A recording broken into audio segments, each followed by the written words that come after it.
नमस्कार. जय महाराष्ट्र. गेल्या वर्षभरापासून मनोज जरांगे पाटलांनी मराठा आरक्षणासाठी आंदोलन आणि उपोषण केले आहे. प्रत्येक वेळी तारीख पे तारीख देऊन सरकारनेही मराठा आरक्षणाबाबत ठोस उपाय केलेला नाही. मराठा समाजातील विद्यार्थ्यांना 10% आरक्षण दिले असले तरीही हे प्रकरण न्यायप्रविष्ट असल्याने मराठा समाजाच्या सर्वच मागण्या मान्य झाल्याचेही म्हणता येणार नाही.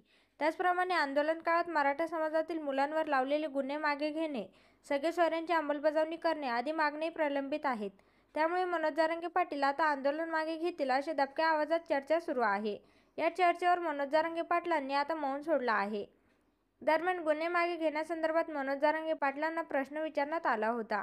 त्यावर मनोज जरांगे म्हणाले की गुन्हे मागे घेण्याबाबत शिष्टमंडळाने काही सांगितलं नाही. मी त्यांना सांगितलं आहे की सरसकट गुन्हे मागे घेतले पाहिजेत.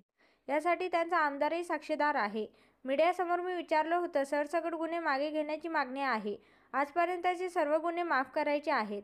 कारण आमची पोरं त्यात नाहीत. विनाकारण त्यांना गुंतवण्यात आलं आहे. ही पोरं मुंबई पुण्यात शिकायला गेली आहेत तरीही त्यांनी यात गुंतवलं आहे. राजकीय द्वेषापोटी त्यांना गुंतवलं आहे असं मनोज जरांगे यावेळी म्हणाले आहेत. दरम्यान ते पुढे म्हणाले की स्थानिक जिल्ह्यातील आमदार जबाबदार आहेत. त्यांनीच आगीत तेल ओतण्याचं काम केलं आहे. आम्ही घाबरलं पाहिजे त्यासाठीच त्यांनी गुन्हे दाखल केले होते. एवढंच नाही तर नांदेड, लातूर, बीड, जालना, नगर, पुणे एकही मुलगा आंदोलनातून मागे सरकला नाही. माझ्यापर्यंत आला नाही. आरक्षण देण्यासंदर्भात त्यांनी तारीख वाढवली किंवा नाही वाढवली तरी आम्ही आता आशा सोडली. आरक्षण देत नाहीत, सगळे सोयऱ्यांची अंमलबजावणी करत नाहीत. धनगर बांधवांना सांगितलं होतं की 10% आरक्षण देऊ, त्यांनाही घेऊ देत नाहीत. ओबीसीला धोका दाखवायला लागले आहेत. त्याचे अभियान सुरू आहेत. फडणवीसांनी दरेकरांच्या मदतीने सुरू केलेले हे अभियान आहेत अशी टीकाही मनोज जरांगे पाटील यांनी यावेळी केली आहे.